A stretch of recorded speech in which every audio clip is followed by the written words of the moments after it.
good morning, good afternoon, and good evening. Welcome to week 4, chapter 4.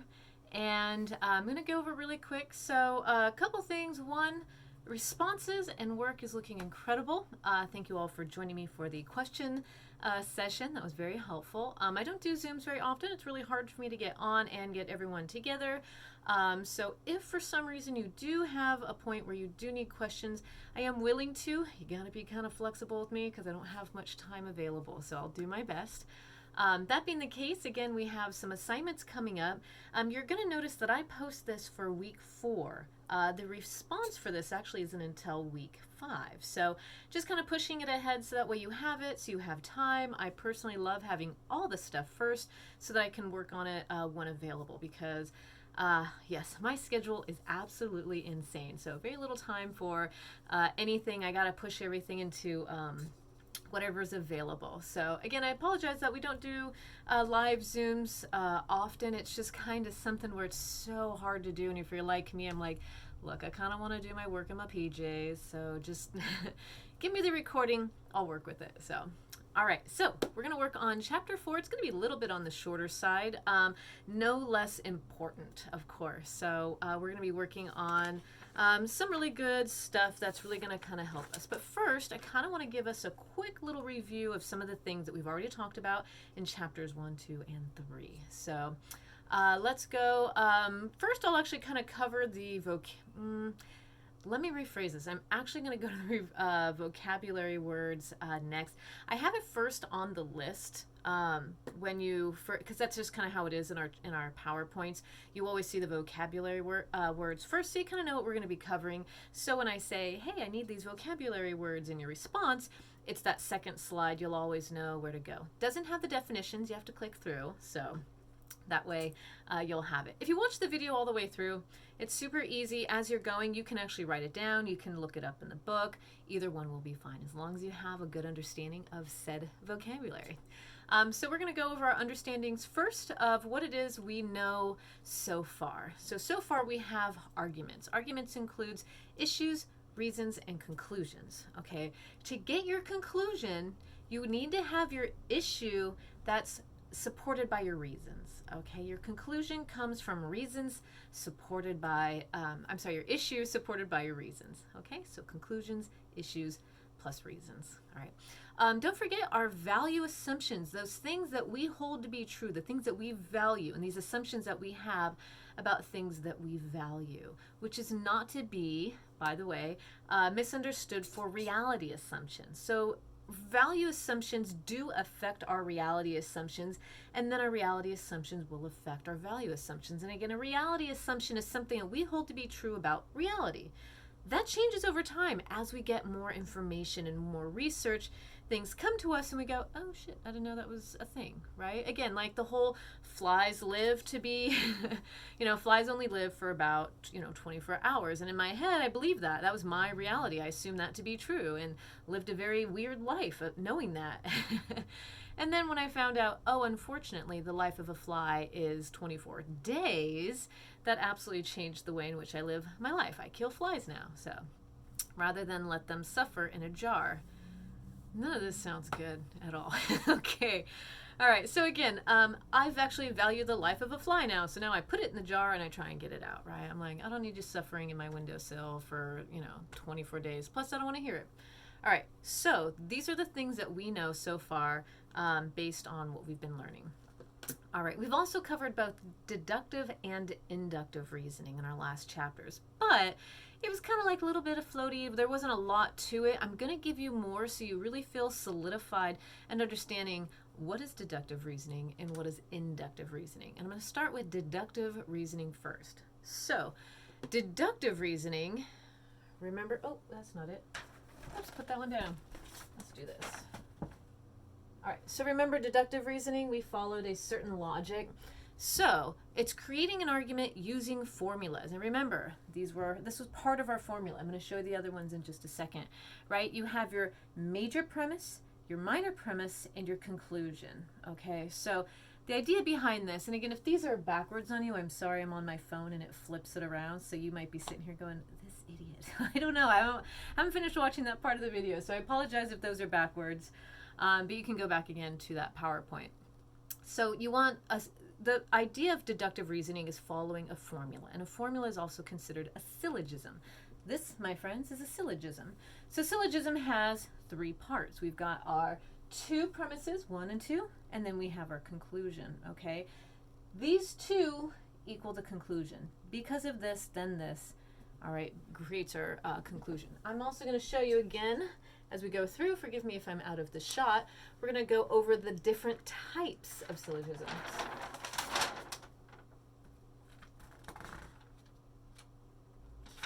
In acting, you never turn your back to your crowd, but we're just going to go with it, okay? For my fellow thespians out there. Okay, so again, we have our modus ponens, and you have notes from this. Let me scoot this way and see if this works a little better. All right, so modus ponens, again, I apologize if this is backwards for you. If A, then B, A, therefore B, right? If this, then that, this, therefore that, okay? Modus tollens, remember we've got if A, then B, not A, therefore not B, okay? If it is this, then it's that. It's not this, so it can't be that, okay?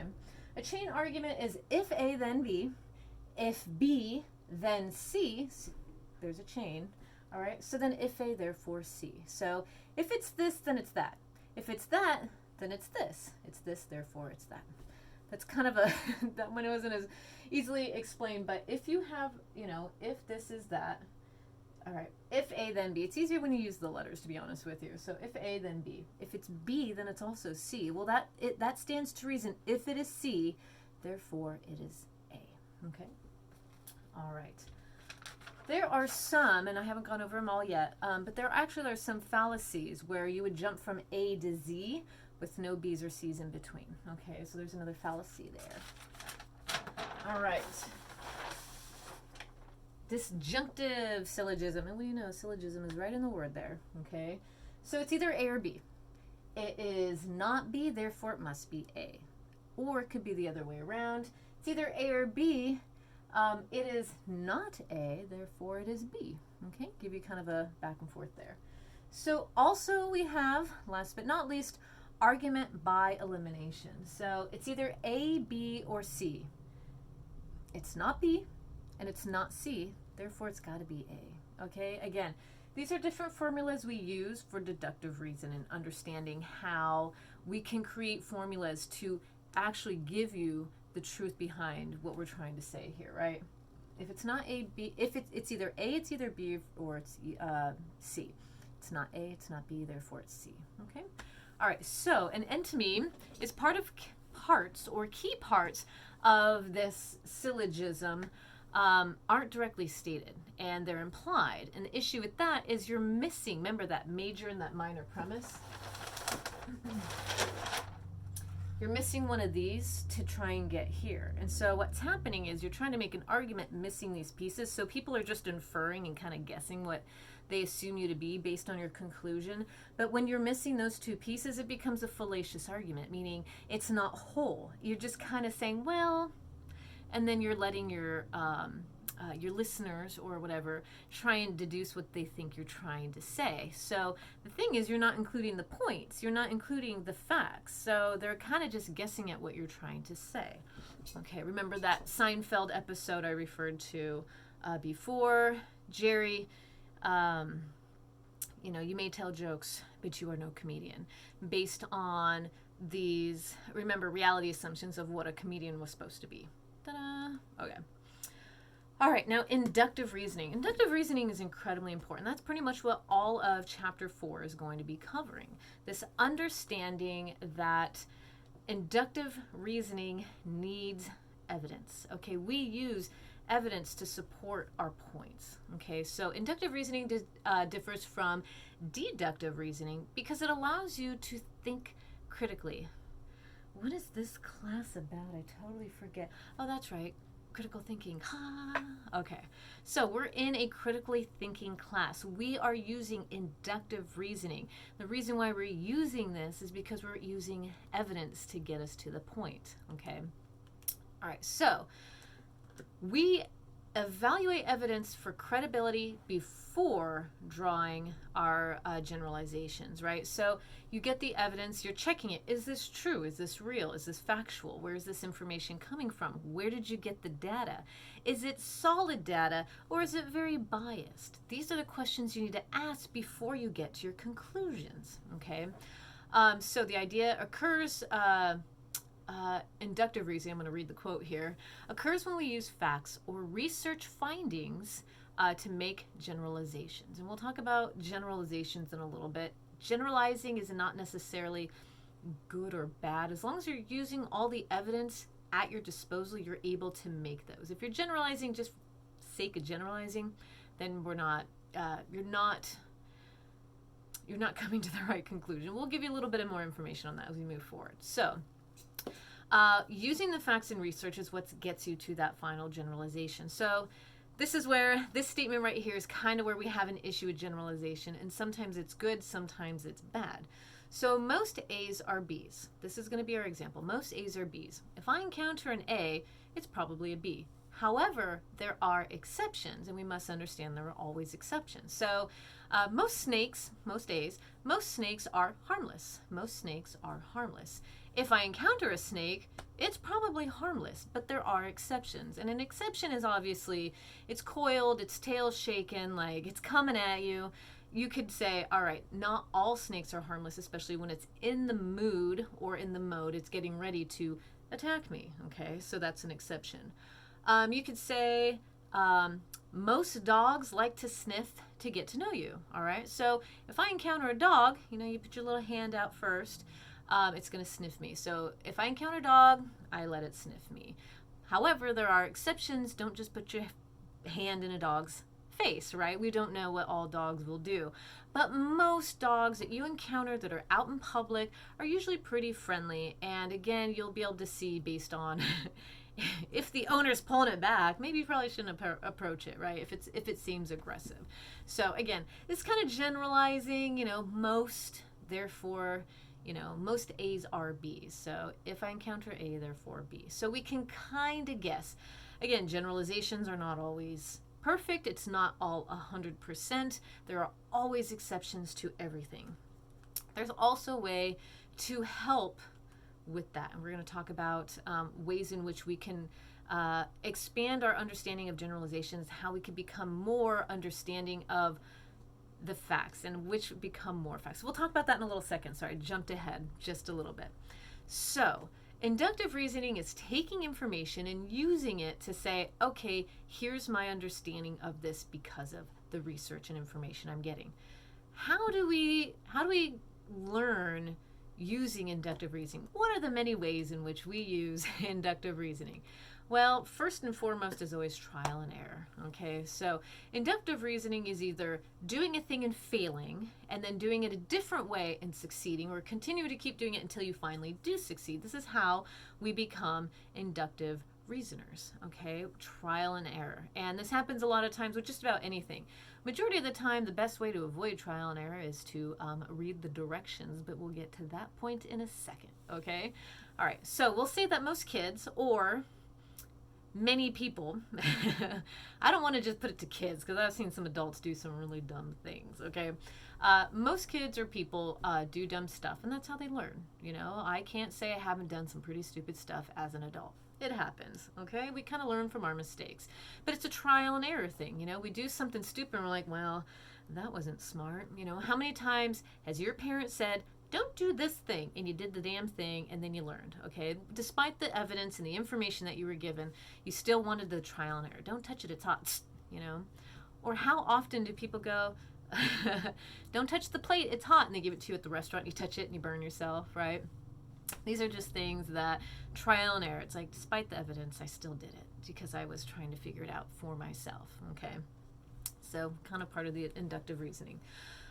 One thing that drives me crazy, and this is point number 3 here in how do we learn inductive reasoning, is that, quote unquote, no one reads it says cell phone instruction booklet, but let's be honest, nobody reads directions. Okay, so I work as a supervisor in the paint department at a local hardware store, and the irony of ironies is nobody reads the back of the can. Nobody reads the back of the can. They come back and they bitch and they moan and they say, oh, how come this didn't work? Well, did you read the back of the can? No. Why would I read the back of the can? Well, why wouldn't you? My husband works in the paint business. He works for a painting company. And one of the guys who works there for 30 years grabs one of the paint cans, turns it around, and reads it. And my husband goes, what? You've been doing this for 30 years and you still read the back of the can? And that guy goes, yeah, that's why I'm so successful, because I read the back of the can because it's going to tell me what I need to do. And it's like, oh, you're right. Oh, you're right. Right? For 30 years, he's learned through trial and error. Reading the instructions is key. You're going to learn that in my class. Read the instructions thoroughly, watch all the videos, and then you will go, oh, gotcha. All right? Okay, so unfortunately, through trial and error, not everybody reads directions and they learn the hard way. So we try and prevent that, whether it's me or a paint company or any company, medical companies, food companies, like you name it. They try and say, okay, here's some instructions. Please read this so that you don't have to learn through trial and error and burn your mouth or whatever it is that you would be doing, cooking food or what, right? So anywho, that being the case, some other questions we might ask through inductive reasoning is, do you marry the first person you date? Most of you be like, no. Some of you go, I have and it was successful. And some of you go, I have and it was terribly unsuccessful. So, right? So majority of the time we would say probably not the first person you date. All right, through to inductive reasoning, because that's only one sample size of the many fish in the sea to really understand what's really out there and what works for you, right? You would need some sample sizes to really see what's the best fit of a person for you for marriage, because it's kind of a big deal.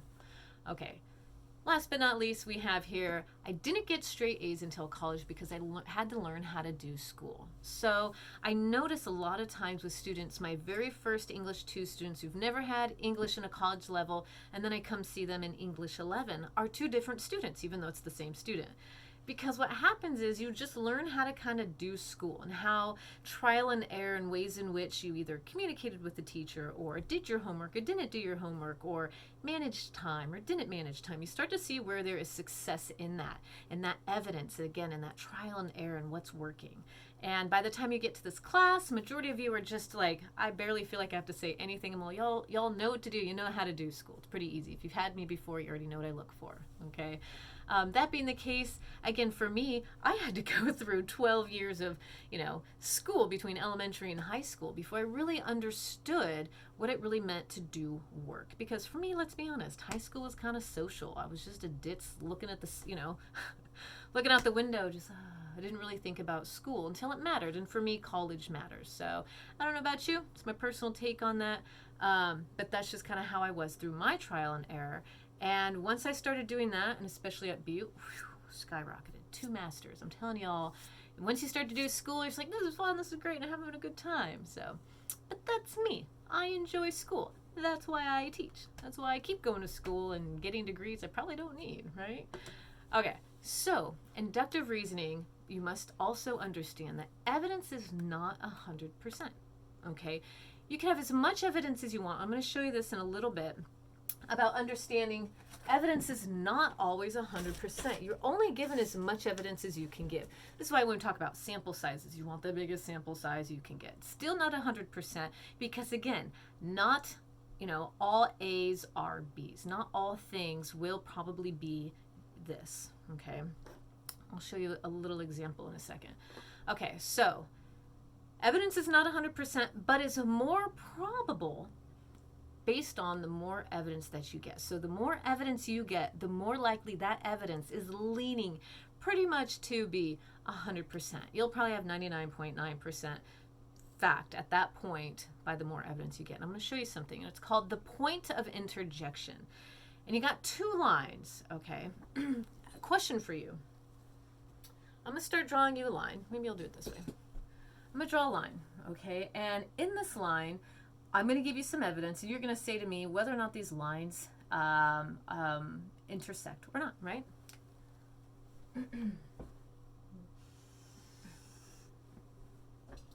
Okay, so evidence shows that these lines don't intersect. They do not intersect, okay? Evidence shows at this point right here, they don't intersect. But if we prove that this line is going to continue, which it is, so we know this line is going to continue,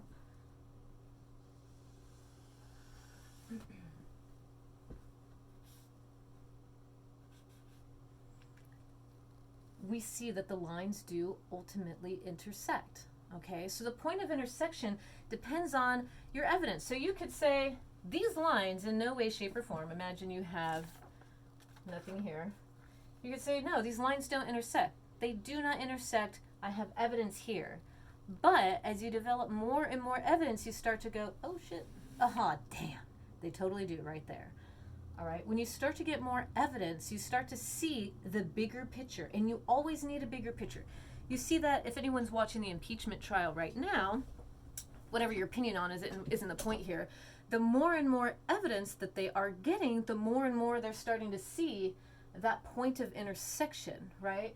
So originally they could say, there's no way in which the president incited the violence at the riot, right? Those points are not intersecting. We don't see it.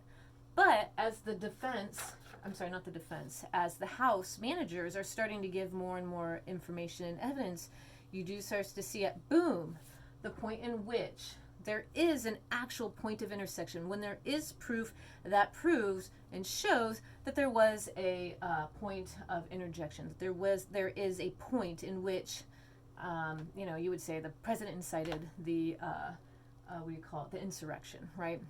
So the more and more evidence you show, boom, you get to that point, and then you have to say, okay, evidence is truly, ultimately overwhelming. You cannot deny it. You literally see it right there. It is intersecting. So this is why when we're watching what we're about to watch, the 12 Angry Men, right, the more and more evidence that comes out, you start to go, oh, I start to see now. When we talk about inductive reasoning, we talk about needing more and more evidence to make our case, to make the conclusion, to make that final understanding. All right, we want that point of interjection. We want to be able to say, all right, there it is. That's the thing that we need to see. So when we watch that movie, you're going to see there's each juror. They're all numbered. Juror number 8 showed how the original evidence was inaccurate based on more information. So again, you can give a little bit of a snippet. You can give a small little piece and be like, there's no way. These aren't even close, until you start to get more and go, ah, crap, there you go, right there. That's the truth. That's the proof right there, okay? When you look for the most evidence, which is quantity, you want as much as you can. That's how you make your best judgment. The more information you get, the more that you go, okay, I'm making the best judgment based on all the facts that I have, all this information, that point of intersection. I don't know why I keep saying interjection. Sorry, y'all. All right, back to vocabulary. Okay, so vocabulary words for here in chapter 4 are going to be statistical evidence, statistical generalization, characteristic, target, population, sample, and biased random. And this is the information that we really truly need right now to understand how are we getting to this point of quote unquote generalization. Okay, so statistical evidence, when we talk about statistical evidence, if anyone has statistics class, the more the better, obviously, right? Because the idea here is data, and you want more data. The more information, the more you can consistently say, the more data we get, the more we can go, boom, there it is. That's how we know. So statistical evidence is data collected by polling, by researching, the polls and the research that can be used to